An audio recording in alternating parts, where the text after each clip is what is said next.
Okay, thank you for rolling into news. This is the Namibian Environment and Wildlife Society. We appreciate the effort you've taken to get here. Thank you very much to all of you. We've got some new faces. We hope that you'll all become active members of news. I'm looking at you, Professor Ziggy, and various other people. Okay. My name is John Pallett, and News offers these talks on a monthly basis. We're in the hall of the Namibian Scientific Society, which we accept gratefully from them. We can use this hall for free. And then at the end of the talk, there'll be time for a few drinks and discussion at the back, where we will also hope that you'll make a small donation towards news to keep us going. Okay, I just want to announce that we've got a few things, a few brochures and whatnot at the back. Hilda Marie is holding an atlas of Namibia, which goes for the cheap price of $550. If you haven't got an atlas yet, it's a bargain at that price. It's a lot more in the bookshops. There are also some various materials there which are available for you to peruse and take away if you so wish. Okay. Today, I'm happy to announce that it is World Penguin Day. Okay, so if you weren't thinking penguins, probably not, then today is the day when the world is thinking about penguins and the plight that they face. Penguins actually are in real trouble. Namibia's population is down by 90%. Honestly, they are on the brink of being wiped out altogether. We've got a few islands down in the south, around the Lüderitz side, where most of the breeding happens there on those colonies. Their food resources have been totally wiped out by overfishing. Pilchard, sardines, anchovies, those fish are no longer in the ocean for the penguins to eat, and their numbers have plummeted in the last 20 years. So there are various things being done around penguin conservation. There's a new NGO called NAMCOB. What does that stand for? Namibia Conservation of, I don't know. Anyway, but they of seabirds. So they are a kind of rehabilitation place, but they're also hoping to monitor the penguins more carefully and to try and bring back the fish stocks in those areas through lobbying through the Ministry of Fisheries and so on. So there are efforts being made at this 11th hour for penguins. So tonight's the night where you have to dream about penguins and think about what you can do as a member of society to try and help penguins. But on to tonight. We are here to talk about mining tonight. And mining is a bit of a double-edged sword. Yeah? We all use the products of mining. We drive cars which are made from metal, and they get oil and gas put inside them, and we all use the products of mining in various forms, but there are often very bad side effects of mining, and that has been the focus of study of Dr. John Yabe this evening, who is coming to address us. He's been interested in lead, the lead poisoning emanating from mines and various things for a long time, since 2008. Dr. Yabe hails from Zambia, where he was. He's a vet. He is now with the Namibian. Let me not get this wrong. With the UNAM School of Veterinary Medicine. Okay. And he's been interested in lead for all this time and running a project in Zambia to look at the issue of lead poisoning from those Zambian lead mines, and now applying the same investigation to mines here in Namibia, Rosh Pinah and Tsumeb. Thank you. Okay, so Dr. John, thank you very much. We've kept you waiting. I feel a bit awkward about the small audience. I wish we had 100 people listening to the important message you're going to deliver to us this evening, but thank you very much. We are also on Zoom. Is there anybody joining us? Oh, not even any Zoom followers. Oh man, oh man. Okay. Anyway, okay, Dr. John, over to you. And thank you very much. You do have to, in case anybody does come online, please do. Okay, so thank you for the introductions. He is John. I am John. So this this is easy for me. So I'll go straight into the presentation since the introductions have been done already. But I'm also thankful for the invitation for me to make a presentation today here. I hope we can have some good discussions. So the presentation will be in threefold. So the first one, I'll just generally look at heavy metals. Since I'm looking at the audience, we may have some of our colleagues who have maybe not come across heavy metals. So I explain a bit of what heavy metals are and then what they do and the effect they can have in humans and animals. And then I'm also going to talk about the research that was done in Zambia. And I think I will just walk you through like a story of events that unfolded. And then we're also going to describe uh, the research that we are planning to do in Namibia. Okay. Yeah, so this is how it will begin. So heavy metals, they are toxic metals and also they are essential metals, but our focus today are these toxic metals. So toxicity means that once we are exposed to these metals, they can cause injury to our bodies. And there are four main toxic metals like cadmium, mercury, lead, and arsenic. These are considered toxic. They are not required in the body. Even at low concentrations, these metals can cause damage to the organs of the body, including the kidney. They can cause kidney toxicity, liver toxicity, and also the brain toxicity, especially when you are talking about lead. This one is considered a neurotoxin. It causes damage to the brain. Now, these metals can also cause cancer, for arsenic especially. It is known that once one is exposed to arsenic, it can cause cancer. They can also damage the immune system. They can also cause damages to the fetus in the uterus before it is born. So that is teratogenic. So these metals are of public health concern. We need to be concerned about them because of the many damages that they do. But they are also what are considered essential metals. So these metals are required in the body. Most enzymes in the body require these essential metals. Namely, there is iron, cobalt, copper, manganese, zinc. So these are useful. But the problem with these is that they can also become toxic when the concentration increases. So that's why it is said to be dose dependent. How much of these metals have we been exposed to for them to be toxic? So this is a very important message here. The dose makes the poison. So anything that we take in, if it is in higher concentration than what the body can eliminate, it can become toxic to our bodies. So now let me talk about a few examples of heavy metal toxicity that have occurred in the world. So we are looking at maybe toxicity due to lead, mercury, cadmium, arsenic. So this is what I'm going to focus on. So when you look at these numbers, so in 1967, there was cadmium toxicity in Japan. It caused more than 100 people losing their lives. So this exposure was in rice. So the rice that was grown on contaminated soil was picking up the metal, and when people consume it, they were getting exposed.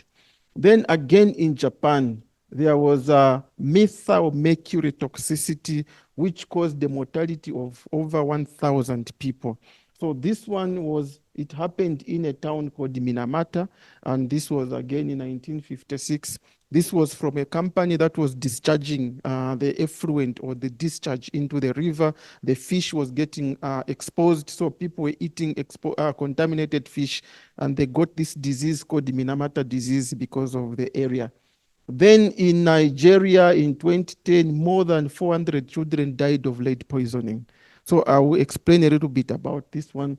In Bangladesh, up to now, they are still struggling with arsenic toxicity because it's contaminated the underground water, and that's their only source of drinking water.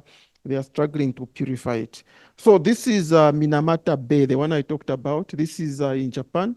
So I had the opportunity to visit this bay where there was Minamata disease that caused more than 1,000 people dead. So the river was the bay was contaminated with methyl mercury. So the fish that was here was actually highly exposed, and the neurological signs that were seen were actually obvious in the people. Then when you look at lead, this metal is soft. Some people call it lead, we call it lead. So it depends on what you want to say. So it's a gray black metal. So this is how it looks like. So this is how the metal looks like. This picture was taken in Zambia, Kabwe, where most of this research is based on. And this metal is quite ubiquitous in the environment. It's found in many things. And then it does not have any role in the body. Like I mentioned earlier, it's an issue for countries where there are mines, like extractive industries, because it has to be brought from the underground. So usually human activities are the main source of exposure, like in this case for Kabwe, and then this lead acid battery. So many people are not aware that recycling of these batteries become a problem because of the high concentration of lead in the battery, and also toys. So these bright colors that we see on the toys, it's because lead is incorporated in the paint to make the color bright, and that's very attractive to children, so the toys sell. Then these pipes for old buildings. So the newer buildings now, they use PVC, which is plastic, but the old buildings, they still use this metal, and it contains lead. The other issue here of concern for Namibia, because of a lot of hunting that goes on in Namibia, the lead bullet is also a major source of exposure to those who are consuming animals that have been killed with the lead bullet. Now, the route of exposure. So this lead can be ingested from the soil, from the water, from the feed, or from plants, wherever it is. So ingestion is the main source of exposure. Inhalation is also an exposure, especially we are talking about people that are working maybe in a lead mine, and also those that are using the lead bullet for firing firearms in the range, because they can also inhale the lead when the bullet has been shot. So that is the main source of exposure. There is also demo exposure. You know, some creams that are used or some lotions may contain lead. So that means there can be exposure through the skin. So once it has been absorbed into the body, and then it is in the blood, it will be there for about 35 days. So after 35 days, if there isn't any more that has been absorbed, it will be half. So the half-life is 35 days. And then what is not removed from the body through the feces and the urine will be deposited in the tissues. So in this case, you are looking at soft tissues like the heart, the lungs, the liver. So the lead from the blood deposits in the soft tissues, and then it will be there for some time. But in the bone, it can be there for many years. So this now becomes a problem because it can be a source of exposure later on in adult life. Now, one other thing about lead is that, when there is deficiency of iron and zinc in the diet, it means that the metal that is supposed to transport zinc and iron from the intestine into the blood is free to transport lead. So a diet that is deficient in these metals will allow enhanced absorption of lead from the intestine into the blood.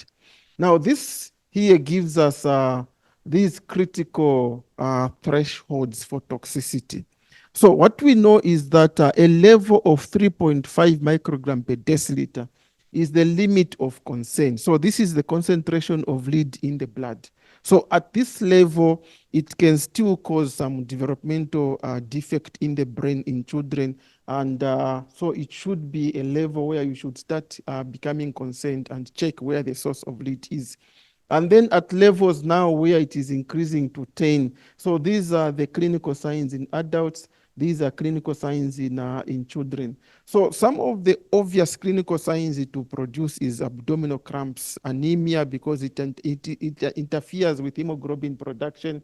And then it can also cause severe brain damage, where a child can actually fall into a coma and death. So levels of about 100 microgram per deciliter and above. So this is where you can see some children succumbing to the exposure and they can actually die. So let's look at what happened in Nigeria before I look at Zambia. So in Nigeria, there was mass lead intoxication. So this is Senegal, not Nigeria. So in Senegal, because of the lead acid battery recycling, it caused a lot of intoxication, and 18 children died because of exposure. Now, you remember I mentioned that the level of concern is 3.5. So this is what they found in Senegal.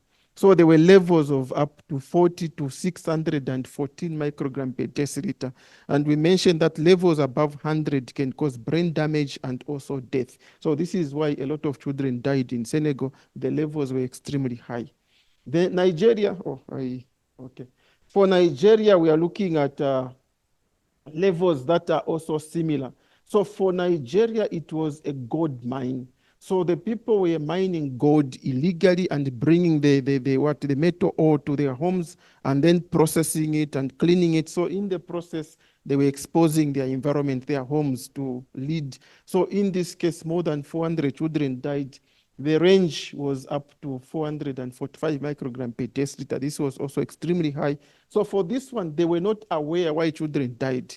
So the borders, the Doctors Without Borders, they went into the communities to vaccinate children against polio. So the year before, they knew the population of children. So when they went back, they found a lot of children were missing. So when they investigated, they were told it was malaria, but further investigation revealed that it was lead poisoning. So this can also be something that can be of concern.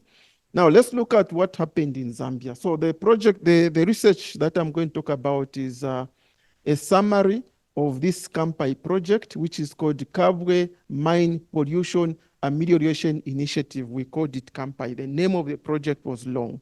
And this started from 2006, it ended in 2022. After that, I'm going to talk about this new project we are starting in Namibia, which is starting end of this year to run for 5 years. And we are trying to replicate what we did in Zambia. So let's look at Kabwe, which is a town in the northern part of Zambia, which is about 150 kilometers away from Lusaka, which is the capital city. So this town lies, it surrounds this mine here. So there's a mine for lead and zinc, which started in 1902. It closed officially in 1994, but there is still some active mining going on by small-scale miners. Now, the problem with this one is that the communities around the mine, some of them are very close. And this mine was generating lots of lead at the time. So because of that legacy of pollution, Kabwe, which is a town in Zambia, has been ranked among the top 10 most polluted towns in the world, which is not good, but this is what it is. Now, these are some of the exposure factors that we encountered. One is this main source of pollution. This is the mine waste. So it is just called the Black Mountain by the local people, and children play, and these are young men that dig out for the metal that they sell to some companies. So they are actually causing a lot of dust, and themselves are getting exposed. And their clothes, when they go home, there's a lot of dust, which is highly concentrated with lead. So this one is just left in their homes. Children get exposed. So children have access. Some of them play on top of that mountain, which is highly contaminated with lead. And there are all these games where it involves touching, and then they put their hands to their mouths. These houses that are actually very close to the mine can also be causing exposure. There is this business that goes on. People crush stones just at the foot of the mountain. They crush these stones that they pack in bags and sell for paving the yard. And then there is this mine canal, which was supposed to drain the mine, but it overfloods annually, so it becomes a source of exposure. Now, we looked at the exposure in soil and in animals and in crops. I'll talk about this first one, which is lead and cadmium. And in this case, this was in cattle that were reared near the mine. So if you want, I can give you this paper so that we can read and get more information. But what I want to quickly say is that we collected liver and kidney samples from cattle that were being slaughtered. And these tissues were actually sold also. But for us, we're just getting a smaller sample of it. So this was coming from animals kept in Kabwe, and also animals kept from these towns far away from the mine. So the closest town to Kabwe was this one, Chivombo, which was just about maybe 30 kilometers away from Kabwe. So our focal point in this case is Kabwe. Now, when you look at lead in the tissues, so this is in the liver. So this is animals from Kabwe. The levels of lead in the liver were extremely higher than these animals that are coming from these towns, especially these ones that are far away from Kabwe. Chivombo is quite closer. It is this one here. So this one was also high, but Kabwe was the highest. Now, the concentration that is acceptable for human consumption is 0.1 milligram per kg, but this one was going up to 1.4, 1.6 milligram per kg. Already it is exceeding what is supposed to be consumed. Then we looked at chickens. Now, there are two types of chickens that we were interested in. The broiler chicken, you all know the white chicken that is fed commercial feed. And this feed is coming from anywhere and not necessarily from Kabwe. But our interest was in the free-range chicken. Here it is called the marathon chicken. So that one that is scavenging and roaming around. So we bought these free-range chickens from the mining areas. So these towns that are surrounding the mine, they also keep chickens. So we collected these free-range chickens from the mining area and the broiler chickens from the same areas. And then we wanted to know the method distribution. So this is from the free-range chicken. So we checked all the tissues, and all these tissues are edible. So the level of the limit for the offals, like the kidney, liver, lung, spleen, heart, gizzard, it's 0.5 milligram per kg. In the muscle, the limit is 0.1 milligram per kg. But you can see that all these organs are exceeding the level that is supposed to be allowed for consumption. So meaning that these chickens were exposed to lead as they were roaming the mine and scavenging for feed. It was the same with cadmium, which I explained earlier. Then we are looking at the difference now between the broiler chicken and this free-range chicken. So what we see is quite obvious. So this is the broiler chicken. You're looking at lead here. And in this case, this one, the levels were much, much lower, even below the limit that is supposed to be allowed for consumption. But you look at the free-range chicken, it was extremely high. So from the same environment, but different management styles. So meaning that the free-range chicken could have been a source of exposure also to humans consuming it. Then we went further and looked at the humans themselves who live in Kabwe. So we investigated lead in children and published this paper, which was entitled Lead Poisoning in Children from Townships in the Vicinity of a Lead Zinc Mine. I remember it was difficult for me to publish this paper. The government said, remove this word. They said, put lead exposure, not poisoning, because they were scared that people were going to ask for compensation. But we still managed to convince them that the levels that we found were extremely high. So you remember the levels for Nigeria and for Senegal, around 400 microgram per deciliter. In this case, what we found, the highest was 427 microgram per deciliter in a 1-year-old child. So this was extremely high.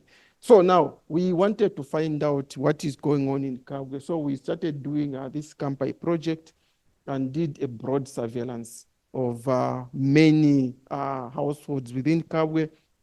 And our target were 4 household members: a father, mother, a child that is less than 4 years, and a child that is going to school. So for these household members, we collected blood samples. So we got ethical clearance and approval from the ministry, from the local clinics, and also from all the stakeholders in the city. And then for children, we collected fecal samples.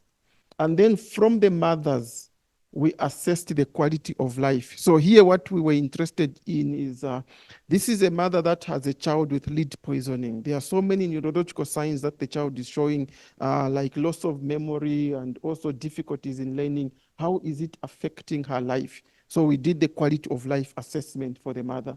We also did neurodevelopmental impairment assessment in a child that is 0 to 4 years of age, because lead can affect the development of the brain, and then there are scores that are used. For a child that is older than 4 years, we assessed difficulties in learning. So this is done by our colleagues from special education. They looked at learning disabilities, they looked at IQ assessment, and also other parameters for that. And then we also checked the breast milk from mothers to see if it was also a source of exposure to the children. So we did quite a number of things. For the father, we did economic impact assessment, socio-economic impact. How is it affecting his ability to earn an income? So we did quite a lot, and it was multidisciplinary research. So we used the census data for Kabwe, which is divided into standard enumeration areas. And also we use the local clinics. So this is where the mine is, and these are the townships. And these are the distances from the heart of the township to the mine. So now all these that you are seeing in yellow are health centers or clinics that are servicing townships around the mine. And then we use this machine called a lead care analyzer. It can give you the result within 3 minutes. You get the blood sample. You don't even collect a blood sample. It's just a prick of a needle. And then you use a capillary tube. It will give you results within 3 minutes. But we also did collect blood samples to test with another machine in the lab to see if the results were comparable.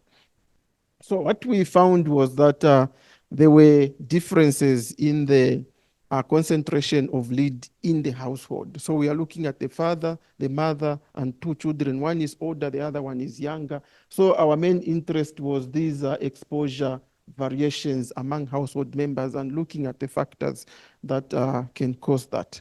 So I will summarize what we found. So in this case, the highest concentration we found was 162 microgram per deciliter. And remember that our level of concern is 3.5, and then levels above 100 can cause mortality. Then we found that there were differences in the areas. So if I can take you back to this map. So this town here called Kasanda is only about 1.5 kilometers away from the mine. Some houses in this case that are on the periphery, they may be about 500 meters away from the mine. And then this town lies on the western side of the mine. The wind blows from the eastern side to the western side. So the areas that are most at risk are these ones lying on the western side, and some of these that are lying on the southern part. So another township is called Makururu. So in this township, it is an unplanned settlement. Some of the houses, the floor is made of mud, and some of them, the walls are actually not plastered or using concrete. So that means that there is exposure and children play on unpaved soils. So these are the 2 towns that we're mostly interested in. But also there is mine town, Chowa, which is about 1.6, but it is on the eastern side. So these other towns are lying on the northern part and far away from the mine. So we wanted to look at the differences. So in this figure here, you can see this is Kasanda, the one we said is on the western side, 1.5 kilometers away. This is where we find the highest concentration of lead in the people that we sampled, followed by Makururu, this unplanned settlement. And then Chowa, the one we said is on the eastern side. It is very close, but it's on the eastern side. And then these other townships, the levels were low because of the distance and the direction of the wind. But we found that at the time when we did this work, the level of concern was 5 microgram per deciliter, this one. But then it is 3.5, it was revised recently. So if we use 3.5, it means that almost everyone that was sampled at levels that were above 3.5 microgram per deciliter. And then we found that children, especially 1 to 2 years of age, had the highest concentration because children like to crawl on the environment. They like to crawl on the soil that is contaminated. Whatever they pick, they put in their mouth. So this hand-to-mouth activity for children is what is putting them at risk. And also the absorption of lead from the stomach is much higher than adults. They can absorb up to 90% of the lead that they have consumed. Adults absorb very little. Most of it is excreted or just passes through the GIT. So we found that children were actually at risk. Then we went further to check lead in the breast milk of the mother and also to look at these pairs, an infant less than 1 year and then the mother, what are the differences of exposure. And we also did this isotope ratio analysis. I will try to explain how this one is done. So this one we looked at breast milk. So you remember these towns again. There is this Kasanda here and Makururu on the western side. This Chua was on the eastern. This is on the eastern, in the eastern. These are further away from the mine. These three are the closest to the mine. So when you look at the breast milk, mothers from Kasanda had the highest levels of lead in the breast milk. So we went to the clinic, collected the breast milk, and then checked the lead levels. And Makururu was next. But fortunately, most of the women in this area had levels of lead up to around 2.5 milligram per kg, this one, or microgram per liter. So this is below the WHO acceptable reference level. So we concluded that breast milk was not a major concern. But again, women from Kasanda were the highest. And then we also paired mothers and their infants. Infants had higher levels of lead in the blood than the mothers. Then we look at this isotope ratio analysis. So for some of you, maybe it may be the first time you are hearing about this isotope ratio analysis. I'll try to simplify it as much as possible. So lead is a metal, and this metal is made up of 4 isotopes. So these isotopes are this is 204, which is the least isotope.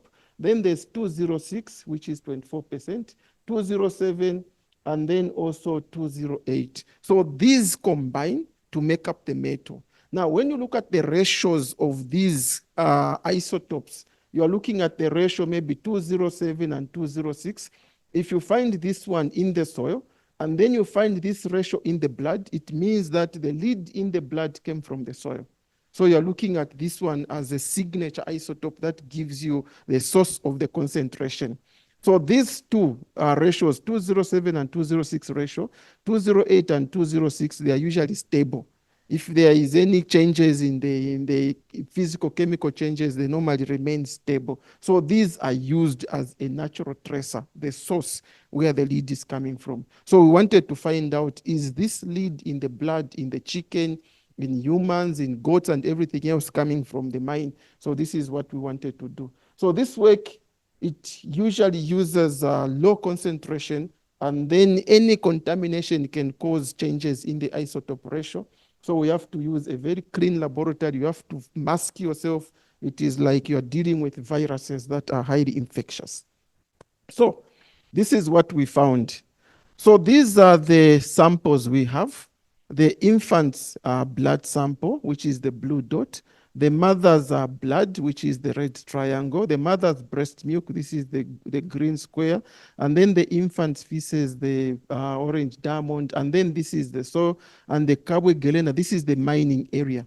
So this one is the source of lead to the soil.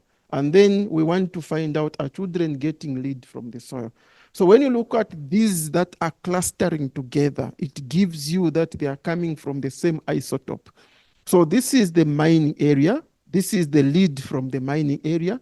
And this is the lead from the soil. But you can see it is in the same area as the soil, as the feces of the children and the blood of the children. So meaning that the blood of the children, the lead in the blood and the lead in the fecal sample of the children had the same isotope ratio as the soil and also the main source. So it means that we confirmed that the main source of lead in this case was the soil coming from the Kabwe Gelena. Then we come to the mothers. So the mother's blood is this one here, and then the mother's breast milk. You can see that they appear to be a bit far away from where the soil is and where the Kabwe Gelena is. But some of them are a bit close, so they are scattered. It means that mothers were exposed to lead from other sources that we were not aware. We did not check. But then what is interesting is that the breast milk and the blood of the children and also the feces of the children and the mother's blood, the isotope ratio was the same. So this gives us an idea that children were getting exposed to lead from the mother's breast milk, from the mother's blood, and from the soil. So that gives us the two main sources of lead exposure to children, from their mothers and also from the soil. I will explain how they are getting it from the mothers. So in addition to the children and mothers, we also did an experiment in goats, chickens, and sows. So we managed to get goats, that are 150 kilometers away from the mine. This is from Lusaka. And also goats that were 30 kilometers away from the mine within Kabwe, and goats that were actually from the mining area itself. So we collected these ones and got the tissues from these animals. We did the same for chickens that were within the mining area. We have the broilers, and also we have the free-range chicken. Like I mentioned, they are different sources. For the soil, where we got the goats, we also got soil. And this is 150 kilometers, 30 kilometers, and this is within the mining area. We digested these samples, analyzed the lead levels, but what we are interested in is to check, is it the same? If there is lead in this liver, is it the same as in the soil? So that is what we did, and this is in this paper, but let me summarize. So this is lead in the soil from Kabwe, and then this is lead isotope ratios in the goats from 150 kilometers away. You can see there is no relationship. So this means that the animals were exposed to lead, but not from Kabwe. So this was from other sources, and the concentrations were low. Then we are looking at goats that were within Kabwe 30 kilometers. You see the soil is somewhere there. So you see this circle is becoming narrower, so the isotope ratios are the same. And then we are looking at these goats that were from the mine, 0 kilometers away from the mine. And so the isotope ratio in this case indicates that these goats were exposed to lead from the mine, and this was the main source. So what we found was that when you reduce the distance from the mine, the isotope ratio becomes similar. When you increase the levels of lead in the soil and in the goat, the isotope signature become the same. So in this case, we confirmed the source of lead exposure. So next, we look at how it is affecting the development of a child in the mother. So the background is that lead can cross the placenta from the mother into the unborn child. And then I mentioned earlier that when a person is exposed to lead, some of it goes into, most of it goes into the bone. And it can be in the bone for many years. Someone can be exposed when they're a child, and then when they become of childbearing age, when they are pregnant, then the lead moves from the bone, because at that stage of pregnancy, lactation, which is breastfeeding, the body needs calcium. But you know that calcium is stored in the bone. So to get calcium out from the bone into the blood, lead goes as well. So this increases the lead levels in the blood of the mother that can now cross into the placenta of the child. So this crossing of the placenta, most of it is happening around 12 to 14 weeks of gestation. And then the fetus produces this transporter, which helps in the movement of lead from the mother into the fetus, because it wants calcium to move, but lead moves as well. So in this case, before birth or just around birth, the levels of exposure from the mother's blood into the child's brain will increase. You know about the blood-brain barrier. You know that normally when the body is developing, there's a barrier that does not allow anything to move from the blood into the brain to protect the brain. But at that level of development, the blood-brain barrier is immature, lead can cross. And then you find that the concentration of lead in the tissues will increase. At this stage, the neurodevelopmental impairment of the child will start even before the child is born. So what we wanted to look at is the neurodevelopmental damage to the child. And we also wanted to look at these mother and social environmental factors. How are they affecting the manifestation of lead exposure to a child? So we assessed the outcomes in the children, and also we took a questionnaire to check the mother's or maternal statistics. So what we looked at was a child like this one. We measured the levels of lead in the child's blood, and then we worked with a neuropsychologist, a child neuropsychologist. We used this ages stages questionnaire for children that up to about the age of 3. So this questionnaire can the questionnaire and also assessment. So you're looking at the child, assessing the child, giving them questions or just interacting with them. You can check the communication ability of the child. You can also check the gross motor. Gross motor is the strength of the muscle. And also you can check the fine motor, how the child is able to hold small things like maybe a pencil. Then problem solving, you can just create a small puzzle here and then you do the same for all the children and see which child is able to solve problems, and personal social, which child is able to interact. So you do the same things for all the children and you measure the levels of lead for all the children and you check which children have the highest scores, which ones have the lowest scores. So the mother's characteristics is the age, the marital status, and also the educational level, the income level, breastfeeding duration. These are known to change the way the child responds to lead that is affecting the brain development. So we looked at the relationship here. So what we see here is that when you look at these neurodevelopmental scores, when the levels of lead in the blood of a child is low, the neurodevelopmental scores are high. When you start increasing the levels of lead in the blood, the neurodevelopmental scores of the child are dropping. So this means that lead was responsible for lowering the neurodevelopmental scores of the child, which just alludes to the brain development of the child.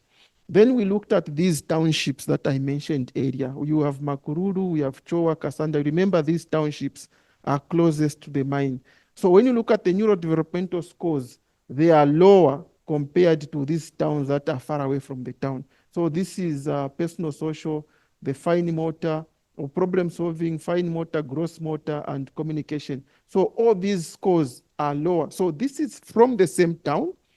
The levels of lead in the townships are different. The levels of lead in the children are different, and the neurodevelopmental scores are also different. So these children in this case are affected, but they are coming from the same town.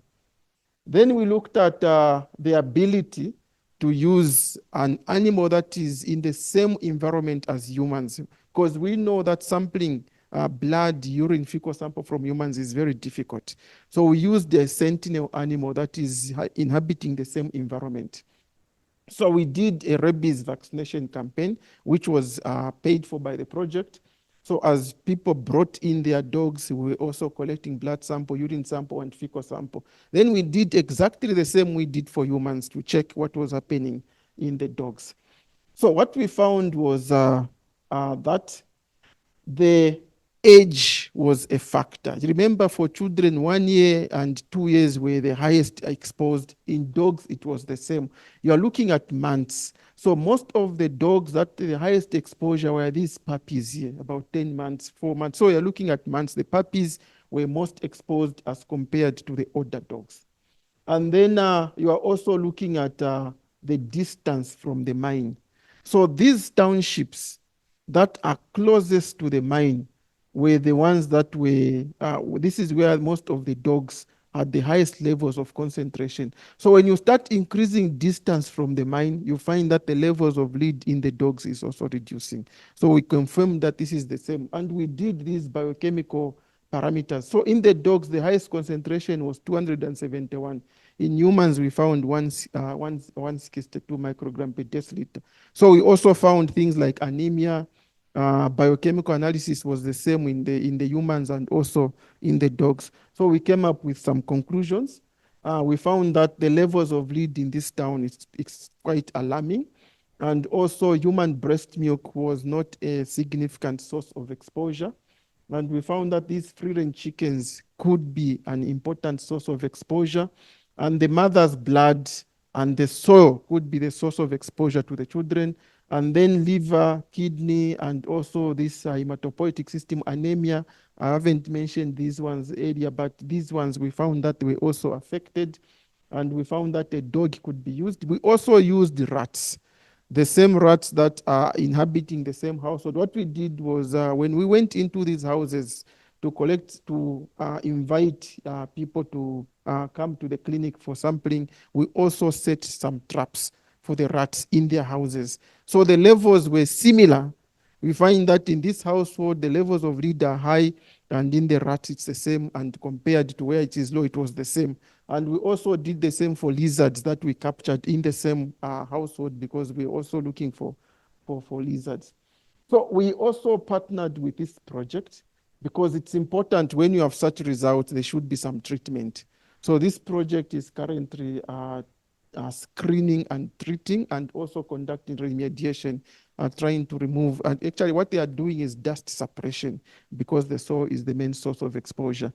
And then we are also zeroing in on the neurodevelopmental impairment of the children, and also the IQ assessment of the school-going children, and also the pregnancy outcomes. Lead can cause preterm labor. Maybe someone can have a child at 5-6 months, can cause abortions, it can cause miscarriages, and it can cause stunting in children. So further works are being done to understand fully what is going on.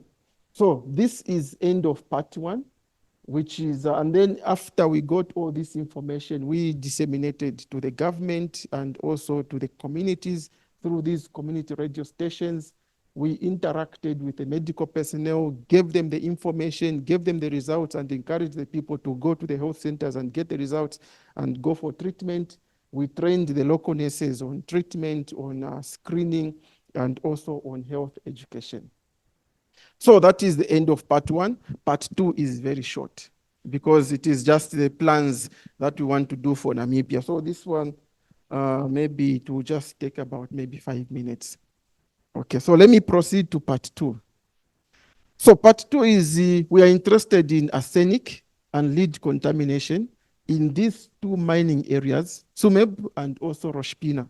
So we are going to do a similar approach like we did, a multidisciplinary involving faculties that are coming from the vet medicine, from human medicine, from engineering, from agriculture, public health. So all these will be engaged so that we can work together as one health. So this picture is in, this is Botswana, which is about, I think this is underground. It was about how many kilometers? It was about 900 meters. Is it 900 meters, almost a kilometer underground. So we work with the miners because this is the main source of exposure. So we want them to be on board so that they don't feel like they are the source, but they should be part of the solution. Okay, so this project will be called Zazinambo, Zambia, Zimbabwe, Namibia, and Botswana. And this is important for us because these countries, I don't know if any one of you has been on this bridge. So this is a very nice bridge. So Namibia, you find that it's this island here. And then on this side is Zambia. This is Zimbabwe, and that is Botswana. So this is a very nice bridge. And this is, for us, this is a very important project because it's bringing these 4 countries together. And then also Japan will facilitate because they are the ones who sponsored the project in Zambia.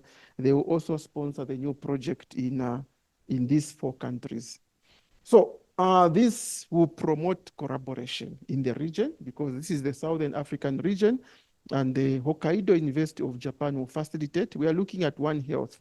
So when there is a disturbance in the environment, it will affect humans, it also affects animals. So it is going in a cycle. So we want to check these methods. Each country will give us which method they are interested in. For Namibia, already we have lead and arsenic. I will mention why. Funding is from this JICA, so they have already approved. So we are just waiting to sign contracts so that we can start the research. So why are we interested in Tsumeb? You probably, you know Tsumeb now. This is now home. We are now talking about Namibia and things that you know.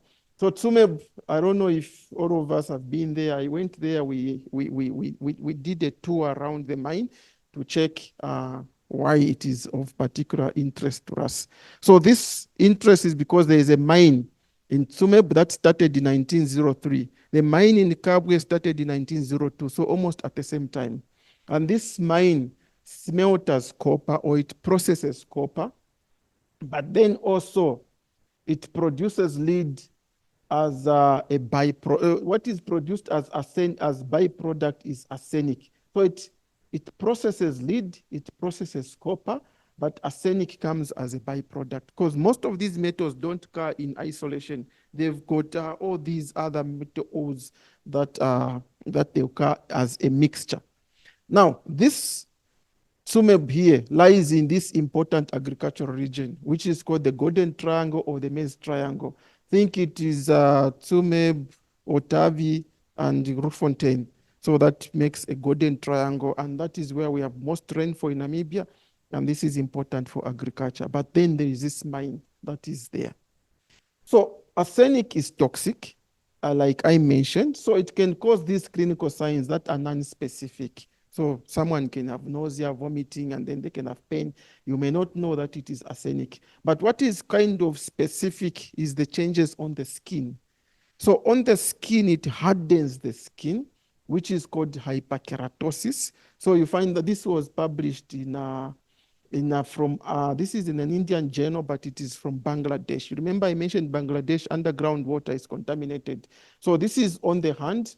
This is what it can do on the feet as well. This is a different paper. So arsenic can also cause cancer. So many organs in the body can actually be susceptible to cancer. It can also cause skin ulcers. There's a picture that I saw of a local Namibian paper which was showing one of the miners in Tsumeb with some ulceration on the skin, and then they were claiming that we're not healing. So this is a report that is in the media. I just don't know which media, but it can cause skin cancer. Then now, why are we interested? So does arsenic poisoning or pollution occur in Tsumeb? So this is what is happening.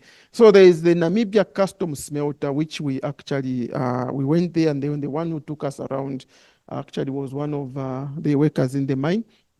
So this was constructed in a way that it can handle copper that is highly contaminated with arsenic. So many countries do not accept copper that is contaminated with arsenic, but this custom smelter was customed for that. Now, this causes a problem to Namibia because you are looking at copper that is not just being mined in Namibia, but coming from Peru, Chile, Bulgaria, because this is owned by a private company which has a headquarter in Bulgaria, and then the copper that they get from there cannot be processed there. So they bring it to Namibia for smeltering, and that is now causing arsenic contamination. So arsenic is a byproduct that has no demand. Many countries in the world have stopped using arsenic for many of the products. So arsenic is being stored in a pit. So this is a Google map to show the arsenic dump site. So it is being dumped, hoping that in future there will be some demand for it. So now there are some papers that I came across where they found arsenic contamination in the soil, which was high, and also arsenic, lead, and cadmium concentrations in fruits like marula fruits, pumpkins, chili tomatoes. There are some papers that were done, I think it was by some researchers from NAST. But then there is no data on animals and humans. There is completely no information. So we want to check what is going on. So this is the arsenic dump, and this is the pit before they started putting the arsenic there. So these are the bags that are used for storing arsenic. So these are made of plastic and made of some cloth. So this is, it's increasing. And then when it is windy, they get blown into the communities. So maybe you've heard of these stories. So these are publications from some Namibian media where residents are complaining that there is arsenic in the water that they consume. So these ones, you can actually just read through it to give you some stories. So we also have some information of lead exposure in Rosh Pinah. You know, Rosh Pinah is in the south, closer to South Africa. So this is also our site of concern. So these are the publications that I mentioned about arsenic, mostly in Tsumeb. But for Rosh Pinah, I don't know if you saw this headline, lead exposure in children at Rosh Pinah labeled harmless. So this is where now we want to investigate, is it really true that it is harmless? Because we know that levels that are below 3.5 microgram per deciliter can cause neurodevelopmental impairment in children especially. So this one becomes an interesting site so that we know, is it really harmless or is it causing similar clinical picture like we saw in Zambia? So Rosh Pinah becomes an interesting part. This one also is interesting for us because Namibia, there's a lot of hunting that goes on. I think there's a lot of trophy hunting and also hunting for game meat. But what we want to know is there exposure from the meat products that is coming from hunted animals using the lead bullet. You know, the lead bullet can expand and also can disintegrate into smaller particles. And also the hunting dogs, when an animal is shot, so there is that meat tract, the bullet tract that is removed and fed to the hunting dogs. Sometimes the communities themselves, they can now also have access to that piece which was pierced by the lead bullet. So want to also sample from the hunting communities, the vouchers and other scavenging birds, and also carnivorous animals. Already we've distributed information to hunting communities, and we've given them a form when they collect a bone sample that they can identify it's coming from either a jackal, it's coming from any carnivore like a lion, a cheetah, a leopard, or a hyena. They will actually be sending to us so that we can do analysis. This isotope analysis story is important because we are looking at hunting. So we get the lead in the blood of, let's say, a vulture, and then the lead in the bullet, do the isotope ratio analysis. If they are matching, then we know that the vulture was exposed to lead coming from the bullet. So this will give us conclusive evidence of the source of exposure. So that means we may advocate for a change in the hunting activities, like instead of using a lead bullet, hunters can use a copper bullet. So we've been engaging hunters, we've been engaging the hunting association so that they can test the copper bullet and see if it is as effective as the lead bullet. And then also encouraging a headshot, not shooting through the lungs, because this is what happens when you shoot anywhere. So this is where the bullet passed, the lead bullet, but all these white dots you are seeing is how the lead bullet can scatter in the animal. So you shoot, the lead actually expands and fragments to cause massive damage to the body, but then it can scatter into the tissue. So if you do a headshot, you just remove the head, discard it. But if it is through the body, you cannot remove all this and discard, because the farmer is looking at profits. They will lose profits. So this is what we want to do. So we've come up with a team which will conduct this work. And this, I said, is multidisciplinary from the vet school and also from School of Agriculture Science, from engineering, and also we've been engaging with the Namibia Chamber of Environment so that they can also come on board. And for this project, I will coordinate the region, Zambia, Zimbabwe, Namibia, and Botswana. And then we want to measure these methods in the different parameters. So we signed an MOU with Hokkaido University so that we can do this work, because we may not have capacity for everything that we want to do, but they have capacity. So this work will be done. And last year they came to Namibia. We had a symposium. This is Valvis Bay. So we just cementing the relationship so that we can continue working. So this ends the presentation.